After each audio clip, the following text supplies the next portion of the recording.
আজ আমরা এমন এক স্থাপত্যের গল্প শুনব যা বাংলার ইতিহাসের একটা সোনালী অধ্যায়ের সাক্ষী হয়ে দাঁড়িয়ে আছে। চলুন একসাথে বাবা আদম মসজিদের সেই সমৃদ্ধ ইতিহাস, তার অসাধারণ স্থাপত্য আর তার তাৎপর্যকে যেন নতুন করে আবিষ্কার করি। আচ্ছা, কখনো কি মনে হয়েছে টাইম ট্রাভেল করে যদি কয়েকশো বছর পেছনে ফিরে যাওয়া যেত? ঠিক সেই সময় যখন বাংলায় সুলতানদের শাসন ছিল আর স্থাপত্য শিল্প এক অন্য মাত্রা পাচ্ছিল। চলুন আজ আমরা ঠিক সেই সময়েরই এক জীবন্ত নিদর্শনের কাছে যাব। আমাদের এই ঐতিহাসিক সফরের ঠিকানা হলো মুন্সিগঞ্জ জেলার রামপাল এলাকার বাবা আদম মসজিদ। আর এটা কিন্তু শুধু একটা উপাসনালয় নয়, তার চেয়েও অনেক বেশি কিছু। এটা বাংলার ইতিহাস আর ঐতিহ্যের এক জীবন্ত দলিল। যে কোনো কিছু নিয়ে জানার আগে তার পরিচয়টা তো জানা দরকার, তাই না?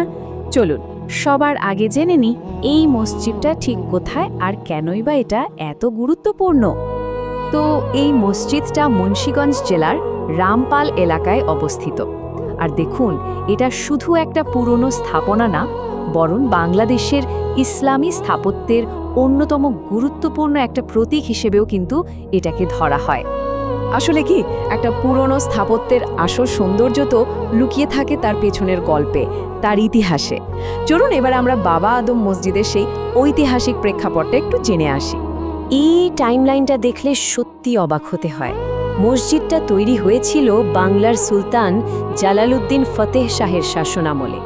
ভাবা যায়, এর নির্মাণ কাজ শেষ হয়েছিল 1483 সালে, মানে 500 বছরেরও বেশি সময় আগে। আর আজও এটা আমাদের সামনে একটা গুরুত্বপূর্ণ ঐতিহাসিক স্থাপনা হিসেবে দাঁড়িয়ে আছে। কিন্তু একটা প্রশ্ন তো আসেই, মসজিদের নাম বাবা আদম কেন হলো? উত্তরটা লুকিয়ে আছে এর নামকরণের পেছনেই।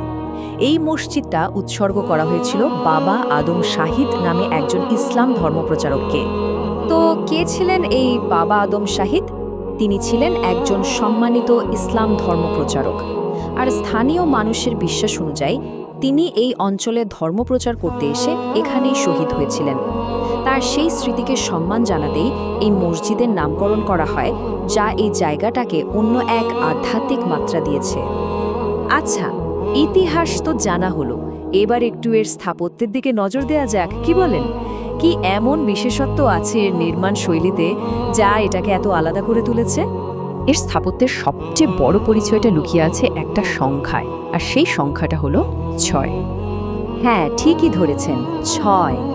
কারণ মসজিদটির ছাদে রয়েছে 6টি দারুণ আকর্ষণীয় গম্বুজ। এই 6 গম্বুজের ডিজাইনটা কিন্তু সুলতানি আমলের স্থাপত্যের একটা চমৎকার আর খুব পরিচিত একটা উদাহরণ।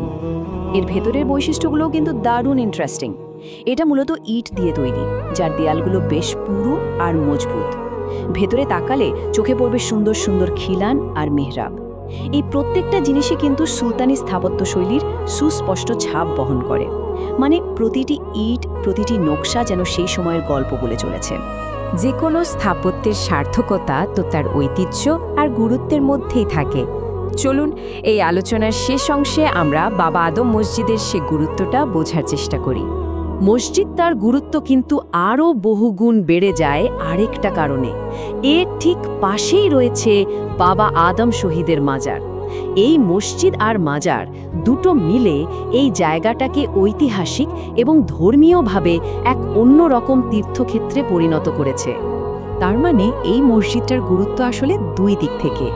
একদিকে এটা সুলতানি আমলের এক অসাধারণ স্থাপত্য নিদর্শন, ইতিহাসের ধারক, আবার অন্যদিকে বাবা আদম শহীদের স্মৃতির কারণে এটা মুসলিমদের জন্য একটা পবিত্র স্থান, মাজার জিয়ারাতের কেন্দ্র। মানে ইতিহাস আর আধ্যাত্মিকতার এক অসাধারণ মেলবন্ধন ঘটেছে এখানে।